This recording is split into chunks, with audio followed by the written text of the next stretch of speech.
کسی کی اتنی اوقات نہیں تمہیں میرے ہوتے ہوئے گرفتار کر کے لے جائے۔ خیر گاڑی آتی ہوگی، آج رات ہم دونوں کو مسلسل سفر کرنا ہے۔ اس کے الفاظ پر ہیر نے جھٹکے سے اس کی جانب ایسے دیکھا جیسے اس کا دماغ خراب ہو۔ کیا مطلب ہم دونوں مطلب تم اور میں، اور یا پھر تم سینٹرل جیل میں جا کر میری والی جگہ سنبھالنا چاہتی ہو؟ شکل سے اتنی بے وقوف تو نہیں لگتی۔ وہ طنزیہ لہجے میں بولا۔ میں تمہارے ساتھ کہیں نہیں جا رہی۔ وہ زمین سے اٹھ کر اس کی آنکھوں میں دیکھتی ہوئے سلگتے لہجے میں بولی۔ فائن، جو کرنا ہے کرو، مجھے کوئی فرق نہیں پڑ رہا۔ تم ہی بول رہی تھی تمہیں جیل جانے کا شوق نہیں، تو میں نے بس سوچا تمہاری زندگی تمہیں آزادی کی زندگی دے دوں۔ اب تمہیں نہیں چاہیے تو تمہاری مرضی۔ ویسے تمہارے علم کے لیے بتا دوں، تمہاری تحقیق ہوتے ہوتے اور پھر کورٹ کچہری کے چکروں میں آدھی زندگی گزر جانی، اور مجھے شک ہے سب کے آخر میں بھی تمہیں معصوم قرار دیا جائے گا۔ چچ چچ، وہ کہہ کر اس کی قریب ہوا جو پھٹی ہوئی آنکھوں سے اسے دیکھ رہی تھی، کیونکہ یہ سچ تھا وہ جس جرم میں پھنسی تھی اس میں اس کی رہائی بہت مشکل تھی۔ گڈ بائی مسز پلاؤلیٹ، وہ اس کے بالوں کی ایک لٹ کو اپنی انگلی پہ لپیٹتے ہوئے بولا، جس پر ایل کے دل نے ایک بیٹ مس کی، کیونکہ پہلی بار کسی نے اسے مکمل نام سے پکارا تھا۔ وہ ٹرانس میں اسے خود سے دور جاتا ہوا دیکھنے لگی۔ یہ میرا پورا نام جانتا ہے؟ وہ ہوش میں آتے ہوئے بولی۔ کتنا بدتمیز پتھر دل انسان ہے، کیسے میری زندگی کی ترجیح اڑا کر سکون سے چلتا جا رہا ہے۔ اسے دور جاتا ہوا دیکھتی خود سے بڑبڑائی۔ تب اس کی نظر پولیس کی کار پہ پڑی تو اس کا پورا وجود خوف سے کپلایا۔ نہیں، میں قیدیوں کی طرح اپنی ساری زندگی نہیں گزار سکتی۔ میرا مافیا سے کوئی تعلق نہیں ہے، مجھے یہاں سے دور جانا ہی ہوگا جب تک میرا نام صاف نہیں ہو جاتا، اس نے لرزاتی آواز میں کہا تو اس کی آنکھیں واپس سے پانی سے بھرنے لگی۔ وہ بغیر کچھ مزید سوچے سمجھے اس کے پیچھے اندھا دھند بھاگی۔ سنو، رکو، مجھے بھی جاننا ہے تمہارے ساتھ۔ وہ جس سمت بھاگ گیا تھا اس کے پیچھے بھاگتی ہوئی چلانے لگی۔ رک جاؤ، مجھے اندھیرے سے ڈر لگتا ہے، پلیز۔ وہ جانتی تھی وہ جس راستے پہ جا رہی ہے اسے موت تک لے کر جائے گا، مگر اس کے پاس کوئی چوائس نہیں تھی، کیونکہ دونوں راستوں پہ موت تھی۔ اگر وہ جیل میں جاتی تو موت آہستہ آہستہ اس کی جانب قدم بڑھاتی، جبکہ برینڈیوں کی جانب قدم اسے اگلے 24 گھنٹوں میں موت کا مزہ چکھا سکتے تھے، لیکن اسے پل اس سے آہستہ سے زیادہ جلد موت بہتر لگی۔ فائن، اس کی روبدار آواز اس کے کانوں سے ٹکرائی تو وہ خود کو اللہ کے سپرد کر کے اس کی آواز کی جانب چل پڑی۔ ہم لوگ جو پولیس کی کار پیچھے چھوڑ کر آئے ہیں، اس کا کیا؟ کافی دیر ویران سڑک اور تنگ گلیوں میں چلتی ہوئی وہ تھک گئی تو اس سے پوچھنے لگی۔ شاید باتوں میں سفر جلدی گزرے، مگر وہ بغیر جواب دیے اپنے موبائل کی روشنی سے گلی میں اس کے ساتھ چلتا رہا۔ توہیر کو گھبراہٹ ہونے لگی۔ ہم لوگ کدھر جا رہے ہیں؟ میں کسی اجنبی پر کیسے بھروسہ کر کے چل سکتی؟ وہ ایک دم سے سوچتی ہوئی رک گئی۔ میں یہیں ٹھہروں گی، وہ اپنے الفاظ پہ زور دیتے ہوئے بولی تو وہ پلٹ کر نہ سمجھی سے اس کی جانب دیکھنے لگا۔ کیا؟ اس کی گہری حکیمہ آواز اس کی سماعتوں سے ٹکرائی۔ میں تم جیسے پاگل انسان کے ساتھ کہیں نہیں جا رہی، یہاں تک کہ میں یہ بھی نہیں جانتی کہ ہم لوگ کدھر جا رہے ہیں۔ وہ الفاظ مکمل بھی نہیں کر پائی، برینڈیوں نے اسے کمر سے پکڑ کر دیوار کے ساتھ لگایا اور ساتھ ہی اپنی جیب سے پسٹل نکال کر اس کے ماتھے کا نشانہ باندھ دیا، جس پر اس کے منہ سے شوق سے چیخ نکل گئی۔ تم میرے پیچھے آئی اپنی مرضی سے ہو، لیکن جاؤ گی میری مرضی سے۔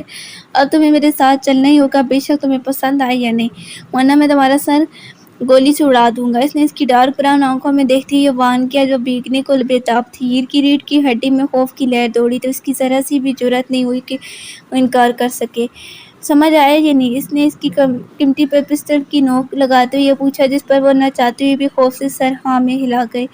تو وہ اسے بازو سے کھینچتا ہوا مزید طریق گلی میں لے جانے لگا۔ وہ صرف اس کے سہارے چلنے لگی، کیونکہ اس کا وجود ابھی بھی ہلکا ہلکا کپلا رہا تھا۔ اگر اس نے سہارا نہ دیا ہوتا تو اب تک زمین بوس ہو چکی ہوتی۔ گلی ختم ہونے کے بعد وہ لوگ ایک سڑک کی جانب چل پڑے، جہاں سامنے سے ایک گاڑی آ رہی تھی۔ گاڑی کو دیکھ کر وہ رک گیا تو ہیر بھی اس جگہ کھڑی ہو کر پریشانی سے اسے دیکھنے لگی۔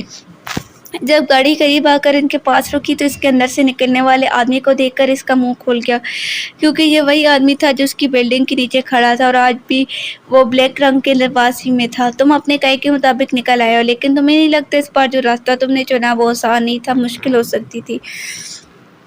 اس آدمی کی آواز نے ہوا میں ارتعاش پیدا کیا، ساتھ ہی ایک بریف کیس اس کی جانب بڑھایا۔ تم جانتے ہو آسان راستہ لینا میری عادت نہیں ہے، اور ہار جانا میری فطرت میں شامل نہیں۔ وہ سکون سے کہہ کر بریف کیس تھام گیا۔ خود پر اتنا غرور بھی اچھا نہیں ہے، اپنے مخالف کو بھی کمزور کبھی کمزور نہیں سمجھنا چاہیے، کب کس کا کایا پلٹ جائے پتہ نہیں چلتا۔ ہیر نے خود کو کنفیوز کر کے اس کی جانب دیکھتے ہوئے دو ٹوکے لہجے میں کہا، جس پر وہ اسے بازو سے پکڑ کر گاڑی کے ساتھ لگا گیا۔ میں اپنے مخالف کو کبھی کمزور نہیں سمجھتا، کیونکہ اگر مخالف کمزور ہوگا تو جتنے میں مزہ نہیں آئے گا۔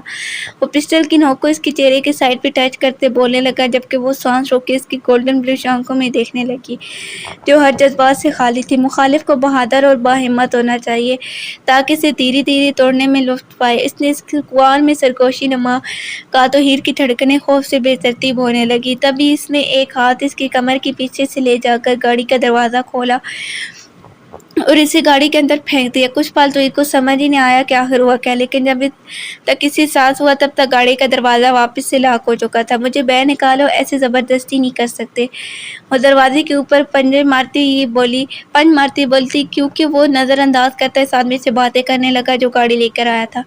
وہ لوگ ایٹلین بول رہے تھے، اس لیے ہیر کو کچھ پتہ نہیں چل رہا تھا وہ کیا بات چیت کر رہے ہیں۔ کچھ دیر بعد وہ دروازہ کھول کے اندر بیٹھ کے اور گاڑی سٹارٹ کرنے لگا۔ تم یہ نہیں کر سکتے، وہ غصے سے چلائے۔ میرے صبر کا امتحان مت لو، جب میں کہہ رہا ہوں تمہاری کھوپڑی گولی سے اڑا دوں گا، وہ مذاق نہیں تھا، وہ اسے وارن کرتا ہوا بولا تو اس نے اپنا تھوک نکلا۔ اوکے، مگر وہ جو بے خطرناک آدمی کھڑا وہ کیا ساری رات یہیں رہے گا، ہمارے ساتھ نہیں جائے گا؟ ہیر نے اپنے خوف دباتے ہوئے تجسس سے پوچھا۔ شٹ اپ، اور سر لہجے میں بولا، ساتھ ہی گاڑی وہاں سے بگا لے گیا۔ ہیر نے کھڑکی سے بیٹھ سر نکال کر اس آدمی کو دیکھنا چاہا،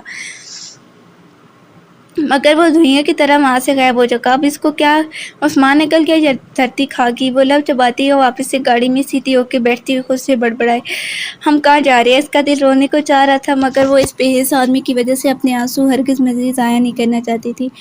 تم نے ایک مزید لفظ اپنی زبان سے نکالا تو میں تمہاری زبان کاٹ دوں گا، وہ اس کی جانب دیکھتے ہوئے صفاقی سے بولا تو وہ اپنی کرسی کے ساتھ سمٹ گئی اور نہ چاہتے ہوئے بھی اس کی آنکھیں نم ہونے لگی۔ اس کے بعد اس نے کوئی سوال نہیں پوچھا، وہ بس اتنا جانتی تھی کہ وہ لوگ لاہور سے کافی دور نکلتے جا رہے ہیں۔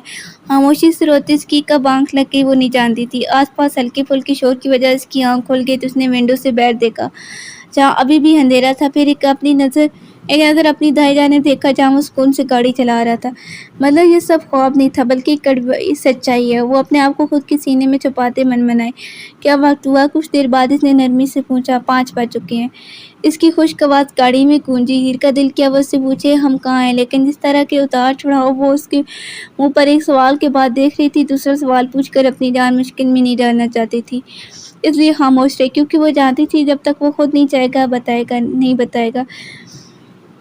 تھوڑی دیر بعد آسمان روشن ہونے لگا تو ہیر نے دیکھا برینڈیو نے گاڑی ایک چھوٹے سے گیس اسٹیشن کے پاس روکی تاکہ فیول ڈلوا سکے۔ اس کا دل کیا کہ وہ اس وقت یہاں سے نکل کر بھاگ جائے، مگر سوال یہ اٹھتا تھا کہ وہ کہاں جائے، کس کے پاس رہے، کیونکہ اس وقت پورا پاکستان ہی اس کے اور برینڈیو کے لیے خطرے سے خالی نہیں تھا۔ اگر ان دونوں کو زندہ رہنا تو یہ ملک چھوڑنا ہی تھا، اور یہ جانتی تھی کہ یہ کام صرف وہ برینڈیو کے ساتھ ہی کر سکتی ہے۔ یہ سوچ کر اس کا دل تکلیف سے پھٹنے والا ہو جاتا، بے قصور ہو کر بھی مجرموں کی طرح اپنی سرزمین پر وہ چھپ رہی تھی۔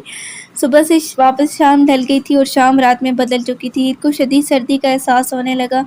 اس نے خود کو جیکٹ میں چھپانا چاہا، مگر سردی کم ہو ہی نہیں رہی تھی۔ پلیز گاڑی کا ہیٹر آن کرو، آخر تم مجھے لے کر کدھر جا رہے ہو جو اتنی سردی لگ رہی ہے؟ وہ اس کی جانب دیکھتی بولی، جس کے چہرے پر تھکاوٹ کے اثرات نمایاں تھے۔ ہم لوگ 1 گھنٹے تک کوئٹہ میں داخل ہونے والے۔ وہ اپنی خاموشی توڑتا ہوا بولا، ساتھ ہی اس نے ہیٹر آن کر دیا۔ بٹ کوئٹہ میرا ڈریم شہر، پتہ ہے اسے اسپلنگ بیوٹی کہا جاتا ہے، اور سردیوں میں تو یہ آئس لینڈ سے کم نہیں ہوتا۔ آج کل تو اس کا ٹیمپریچر مائنس میں چلا گیا ہوگا، ہم لوگ وہاں فریز ہو جائیں گے۔ میرے پاس کوئی گرم کپڑے نہیں ہیں، وہ خوشی اور پریشانی سے بولی، جبکہ وہ حیرت سے اس کی جانب دیکھنے لگا۔ میں جانتا تھا تم انوکھی ہو، لیکن یہ نہیں جانتا تھا کہ تم ایک ماسٹر پیس ہو۔ وہ سر کو نہ میں ہلاتی ہوئے بولا تو وہ لٹتی ہوئی سر نظروں سے اس کی جانب دیکھنے لگی۔ تم ایسے کیوں بول رہے ہو؟ وہ ہیٹر کے سامنے اپنے ہاتھ گرم کرنے کی کوشش کرتے ہوئے پوچھنے لگی۔ تمہارے پیچھے پولیس پڑی ہوئی ہے، اس وقت تم ایک اجنبی شخص کے ساتھ سفر کر رہی ہو جس کا کبھی بھی دماغ خراب ہوگا تو تمہارا قتل کر سکتا ہے، مگر تمہیں کوئٹہ کی پڑی ہوئی ہے؟ واؤ، وہ طنزیہ لہجے میں بولا تو ہیر کے دل نے ایک بیٹ مس کی۔ ہاں تو تم مجھ سے کیا چاہتے ہو؟ میں عام لڑکیوں کی طرح روتی رہوں یا ٹینشن لے کر بوڑھی ہو جاؤں؟ تمہاری بھول ہے میں کچھ بھی ایسا کروں گی کیونکہ میں عام لڑکی نہیں ہوں۔ وہ اپنے ڈر کو دل کے کونے میں چھپاتی مضبوط لیتے ہوئے بولی، دیکھتا ہوں آخر کب تک تمہارا یہ حوصلہ قائم رہے گا۔ وہ زیر لب بڑبڑایا، جس طرح ہارنا تمہاری فطرت نہیں نا، ویسے ہی بغیر لڑے کمزور پڑ جانا مجھے پسند نہیں۔ وہ اس کے چہرے کو اپنی نظروں میں رکھتے ہوئے اگستی سے بولی، اور کچھ دیر بعد وہ لوگ کوئٹہ کی حدود کراس کر گئے۔ ہر طرف ٹریفک کا شور اور لوگوں کی ہلچل تھی۔ یہ سچ مچ سلیپنگ بیوٹی ہی نے رات کی تاریکی میں شہر کو لائٹس کی مدد سے چمک کرتے ہوئے یہ دیکھا تو وہ کہے بنا نہ رہ پائی۔ جس کی سڑکوں پہ برف جمی ہوئی تھی، اوپر سے ہلکی ہلکی سنو فال خوبصورتی میں چار چاند لگا رہی تھی۔ کچھ وقت بعد وہ گاڑی کے ایک انتہائی تاریک گلی کے درمیان میں سے گزارنے لگا تو ہیر ہوش کی دنیا میں آئے۔ اس نے وہ گاڑی ایک چھوٹے سے گھر کے سامنے روکتی ہوئے جلدی سے کار سے باہر نکلا اور پچھلی سیٹ سے بریف کیس پکڑ کر اس میں سے چابیوں کا گچھا نکالا۔ چلو باہر نکلو، وہ اسے سر لہجے میں بولا تو وہ منہ بسرتے ہوئے باہر نکلی، لیکن شدید سردی کی وجہ سے اس کا پورا وجود لرزایا۔ یہ کس کا گھر ہے؟ وہ سردی کی وجہ سے بمشکل بول پائی۔ اپنا منہ بند رکھو اور اندر چلو، ورنہ ساری رات یہیں کھڑی رہو گی۔ اس نے تپی لہجے میں وارن کیا تو وہ سکورٹی اندر بڑھ گئی۔ حکم تو ایسے دیتا ہے جیسے میرا باپ ہو، وہ خود سے بڑبڑائی، مگر لفظ باپ پر اس کا وجود تھما، مگر جلد ہی خود کو سنبھال گئی اور پھر گھر کو دیکھنے لگی جو چھوٹا سا نفیس بند گھر تھا، مگر حیرت کی بات یہ تھی کہ وہ صاف ستھرا تھا، جیسے کسی نے ان دنوں اسے صاف کروایا ہے۔ برینڈیو گھر کا دروازہ لاک کر کے کچن میں گیا اور وہاں سے ماچس لے کر فائر پلیس کو چلایا تاکہ گھر تھوڑا گرم ہو جائے، پھر واپس باہر گیا اور ایک ٹول بیگ لے کر اندر آیا، جبکہ ہیر لیونگ روم میں موجود ونڈو سے سنو فال ہوتی دیکھنے لگی، کیونکہ اس کا شوق تھا وہ اس شہر میں آئے اور یہاں رہ کر خاص طور پر ہنا چیل اور اراک وادی دیکھے۔ میں کہاں پھنس گئی ہوں یا خدایا، کیا یہ میرا ملک، میری زمین واپس سے مجھے عزت دے گی؟ میرا کیا قصور ہے؟ میں نے کیا کیا؟ جب مجھے لگتا ہے ہاں ہیر اب تم نارمل زندگی گزارو گی تبھی میری لائف درم برم ہو جاتی ہے۔ میں کیا کروں؟ اللہ پلیز مجھے صحیح راستہ دکھاؤ۔ وہ کب سے سیکھنے لگی، اسے سانس ہی نہیں ہوا۔ کوئی کہہ رہا تھا وہ کمزور نہیں ہے، پھر یہ آنسو کیوں؟ ہارنے لگی ہو؟ وہ کھڑکی کو بند کرتے تہمت سے بولا، نہیں اتنی آسانی سے نہیں، اگر میں برباد ہو گئی تو جس نے کیا ہے نا اسے بھی تباہ کر کے چھوڑوں گی، فکر مت کرو۔ وہ بے دردی سے اپنے آنسو صاف کر کے اس کی طرف نفرت سے دیکھتے ہوئے بولی، یہ ہمت، یہ شعور، اچھا لگتا ہے مجھے۔ وہ کہہ کر اپنا یونیفارم کے بٹن کھولنے لگ گئی، جبکہ وہ پترائی آنکھوں سے اس کی جانب دیکھنے لگی۔ یا اللہ، اس کا ارادہ کہیں میرے ساتھ کچھ غلط کرنے کا تو نہیں؟ اگر ایسا ہوا تو میں جیتے جی مر جاؤں گی۔ وہ وحشت سے اسے دیکھتے ہوئے سوچنے لگی، مگر وہ کچھ قدم پیچھے لے جا کر صوفے پہ بیٹھ کے اور بیگ کھول کر اس میں سے واک نکالی، پھر کچھ عورتوں والے لباس، ساتھ میں کچھ کارڈز نکالے۔ وہ حیرانی سے اس کی جانب دیکھنے لگی، تم یہ کپڑے پہنو گی اور اس کے اوپر یہ چیزیں استعمال کرو گی؟ وہ اس کی جانب کپڑے، واک اور کچھ کارڈز وغیرہ اچھالتے ہوئے بولا تو وہ پھٹی ہوئی آنکھوں سے اپنے نقلی آئی ڈی کارڈ اور پلین کی ٹکٹ دیکھنے لگی۔ یہ سب اس نے کیسے کیا؟ میری آئی ڈی، یہ سب کا ارادہ اس کا پرانا تھا؟ تم نے میری آئی ڈی اور جانے کا انتظام پہلے ہی کیا ہوا تھا؟ مطلب یہ سب تمہارا پلان تھا؟ وہ غصے سے لال ہوتی اسے دیکھنے لگی، لیکن بعد میں میرا پلان بدل گیا۔ مجھے احساس ہوا کہ بوس تمہیں دیکھ کر لازمی خوش ہوں گے۔ وٹ؟ شوق سے اس کی آنکھیں پھیلی، کیا مطلب بوس؟ کیا اس کا ارادہ مجھے آگے بھیجنے کا ہے؟ اکثر کرمینل لڑکیوں کو آگے بھیج دیتے ہیں۔ یہ سوچ ذہن میں آتی اس کا وجود ٹھنڈا پڑنے لگا۔ بٹ میں تمہارے ساتھ یہ سب پہن کر کہیں نہیں جا رہی، ویسے ہو ہی نہیں سکتا۔ وہ جو ہوش میں آ کر کپڑے پھینکتی ہوئی چلا رہی تھی، اس کے اگلے الفاظ منہ میں دم توڑ گئے، کیونکہ وہ پسٹل اس کے منہ میں ڈالے ہوئے کھڑا تھا۔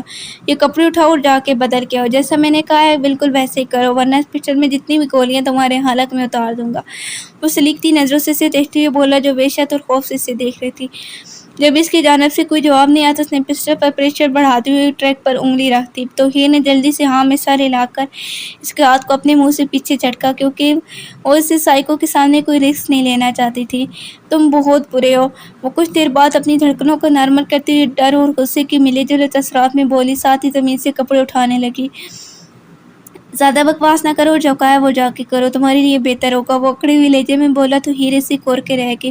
مجھے بھوک لگی ہے، انسان ہوں میں، مجھے کھانا کھانا ہے۔ وہ اسے اگنور کر کے سکون سے بولی، ویل یو شٹ اپ۔ وہ سلکتے ہوئے لہجے میں بولا، نو۔ اس سے پہلے وہ اس تک پہنچتا ہی نے ترکی با ترکی کہہ کر بیڈ روم کی جانب کپڑے بدلنے کے لیے دوڑ لگا دی۔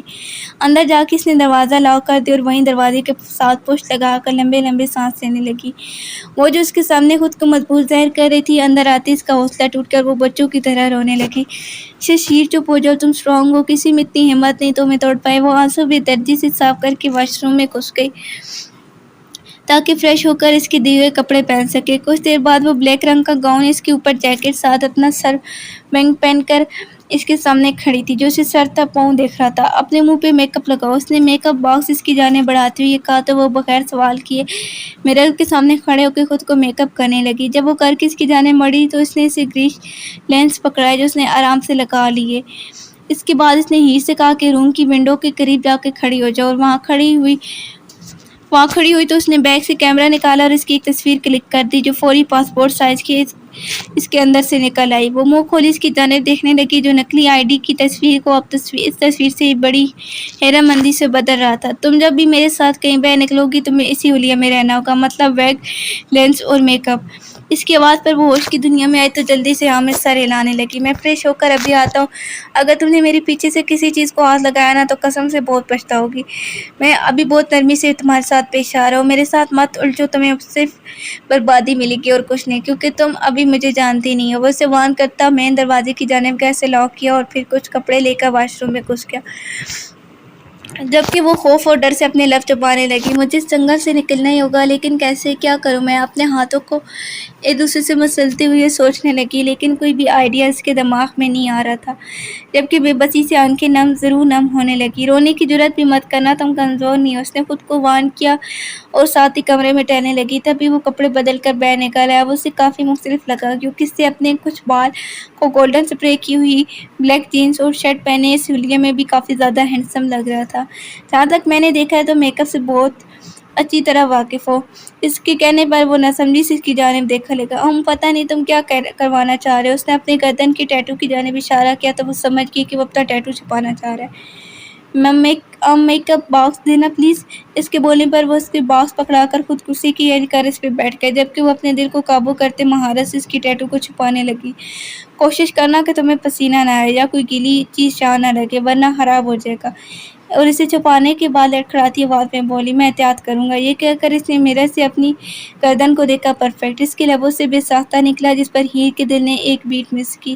وہ کھڑا ہوا اور بیگ کی جانب بڑھ گیا، جس میں سے براؤن لینس نکال کر اس نے اپنی آنکھوں میں لگایا اور اس کے اوپر چشمہ لگا لیا۔ ہیر کو اس وقت وہ نارمل سویٹ لڑکا اگر کوئی تم اس سے پوچھے میں تمہارا کیا لگتا ہوں کیا بولو گی؟ وہ اپنا رخ اس کی جانب کرتا ہوا پوچھنے لگا، میرا بھائی۔ Don't be stupid. کیا ہم دونوں بہن بھائی لگتے ہیں؟ اتنا روڈ ہونے کی ضرورت نہیں ہے، اس میں میرا کیا قصور اور جو تمہاری موجودگی کنفیوز کر دیتی؟ وہ ایک لفظ چبا کر بولی، جس پر اس نے آئی برو اچکا کر اس کی جانب دیکھا تو ہیر کے کھال دھڑکنے لگے۔ اوکے، تم کہنا ہم دوست ہیں، میرا نہیں خیال۔ وہ زیر لب تنزیہ لیتے ہوئے بڑبڑائے، سنبھل کر، یقین کرو تمہارا منہ تمہیں بہت سی مصائب میں ڈالے گا۔ اسے سختی سے وارن کرتا ہوا چیزیں سمیٹنے لگا۔ کچھ دیر میں ہماری فلائٹ ہے، تمہارے پاس 30 منٹ ہے۔ کچن میں جاؤ، وہاں چائے کا سامان ہوگا، ساتھ کچھ سنیکس بھی ہیں، جاؤ بناؤ اور کھاؤ۔ مزید بولا، وہ کدھر جا رہے ہیں؟ اس نے ہمت کرتے ہوئے پوچھا۔ تمہیں پتہ چل جائے گا، میں جو کہہ رہا ہوں وہ کرو۔ وہ غصے سے بولا تو وہ لب ریتی وہاں سے چلی گئی، کیونکہ وہ جانتی تھی بحث کرنا فضول ہے۔ حد ہے، عجیب بات ہے، اتنی سیکورٹی کیمرے اور ایئرپورٹ کی اتنی اعلیٰ سیکورٹی فیک آئی ڈی اور پاسپورٹ نہیں پکڑ پائی۔ چلو جی، مبارک ہو ہیر پولیٹ، آج سے تم کیتھرین فیلنگ بن گئی ہو، تمہاری اصل پہچان چھین لی گئی ہے، تم ایک مجرم بن کر اپنے ملک کی حدود سے جا رہی ہو، ایسا ملک جس میں سکون، محبت اور اپنا پن ہے۔ وہ پلین کو بادلوں کے اتنے قریب اڑتا دیکھتے ہوئے زیر لب بولی، کیا میں یہاں اپنے ملک میں واپس لوٹوں گی؟ کیا میں لہرائے برہانیہ کو پھر سے دیکھ پاؤں گی؟ یہ سوال ذہن میں آتے اس کا دل تکلیف اور اذیت سے ٹوٹنے لگا، جبکہ اس کی آنکھیں بھیگنے لگی۔ کیا کرو گے تم میرے ساتھ؟ کیا ارادہ ہے؟ اس کے بعد وہ اس کی جانب اپنا چہرہ کر کے تلخ لہجے میں بولی، جبکہ آنسو روانی سے اس کی گالوں پہ بہنے لگے، میں نہیں جانتا بوس کو پتہ ہوگا وہ کیا کرے۔ وہ کندھے اچکاتے ہوئے بولا، تو تم مذاق کر رہے ہو؟ وہ کپڑاتی آواز میں ہچکیوں کے درمیان بمشکل بولی، میں نے کبھی مذاق نہیں کیا۔ وہ سکون سے بولا تو ہیر کی رگوں میں چلتا خون ٹھنڈا پڑنے لگا، تم اور تمہارا بوس دونوں جہنم میں جاؤ۔ وہ سوچ کر رہ گئی مگر زبان پر لفظ نہیں لایا، میں دور چلی جاؤں گی، مجھے جانا ہی ہوگا، میں اسے خود کو تباہ ہوتے ہی نہیں دیکھ سکتی۔ وہ خود سے عہد کرنے لگی۔ فلائٹ کا باقی سارا باتیں دونوں نے ایک دوسرے سے بالکل بھی بات نہیں کی۔ وہ اپنے لیپ ٹاپ پہ لگا رہا، جبکہ ہیر بادلوں کو دیکھنے لگی۔ کچھ گھنٹوں بعد اس نے پلین کے اندر نظر گھمائی تو اسے محسوس ہوا فلائٹ میں موجود سب لوگ آہستہ آہستہ نیند کی وادی میں اتر رہے ہیں، سوائے اس کے اور برانڈیوں کے، مگر وہ نظر انداز کر کے پائن ایپل کا جوس پکڑ گئی، کیونکہ رونے کی وجہ سے اس کا گلا خشک ہو رہا تھا۔ اس سے پہلے وہ اسے اپنے لبوں سے لگاتی برانڈیوں نے اس کے ہاتھ سے وہ پکڑ لیا۔ یہ مت پیو۔ کیوں؟ اب اس میں کیا مسئلہ ہے؟ وہ چڑھتے ہوئے پوچھنے لگی۔ کیونکہ اس میں نیند کا پاؤڈر ہے۔ اس بات پر وہ شوق سے فلائٹ کے اندر موجود لوگوں کو دیکھنے لگی جو گہری نیند میں تھے، اور کچھ تو فلائٹ کے انڈر بھی سوئے پڑے تھے۔ اوہ میرے اللہ، کیا یہ سب تم نے کیا ہے؟ وہ خوفزدہ ہوتی بولی۔ پلیز کہہ دو پائلٹ نہیں سو رہا۔ وہ مزید التجا بولی تو برینڈیو حیرت سے اس کی جانب دیکھنے لگا۔ تم سچ میں پاگل ہو؟ جان بوجھ کر کرتی ہو۔ اگر پائلٹ سویا ہوتا تو اب تک یہ پلین کریش ہو چکا ہوتا۔ وہ دام پیستے ہوئے بولا تو ہی نے سکون بھرا سانس لیا۔ اسی وقت ایک آدمی آ کر برینڈیو سے بات کرنے لگا۔ یونیفارم سے ہی کو وہ فلائٹ اٹینڈنٹ لگا۔ گڈ جاب باسط، لیکن جہاں جا کر دھیان رکھو پائلٹس اپنے کیبن سے باہر نہ نکلے۔ برینڈیو نے روبدار لہجے میں کہا تو وہ وہاں میں سارے علاقے وہاں سے نکل گیا، جبکہ ہیر بے وقوفوں کی طرح ان دونوں کو دیکھتی رہی، کیونکہ اسے کچھ سمجھ نہیں آ رہا تھا آخر چل کیا رہا تم یا نہیں، یہ سب کیوں کیا؟ وہ جتی نظروں سے اسے دیکھتے ہوئے پوچھنے لگی۔ کھڑی ہو جاؤ۔ کیا؟ Stand up. وہ کھڑے ہو کر اس کا بازو کھینچتے بولا، جس کی وجہ وہ کھڑی ہو گئی، پھر اسے اپنے ساتھ زبردستی کھینچ کر فرسٹ کلاس میں لے گیا، جہاں امی لوگ اور انڈرس ایسے سوئے پڑے جیسے دوبارہ زندہ ہی نہیں ہوں۔ یہ پہنو۔ اس نے اس کی جانب دستانے بڑھاتے ہوئے کہا تو وہ نہ سمجھی سے اس کی جانب دیکھنے لگی۔ لیکن کیوں؟ مجھے غصہ مت دلاؤ، جو کہہ رہا ہوں وہ کرو۔ تو اس نے خاموشی سے پہن لیے ساتھ برینڈیو کو دیکھنے لگی جو بھی دستانے پہن رہا تھا۔ تمہیں وہ آدمی نظر آ رہا ہے جس کے سفید بال ہیں؟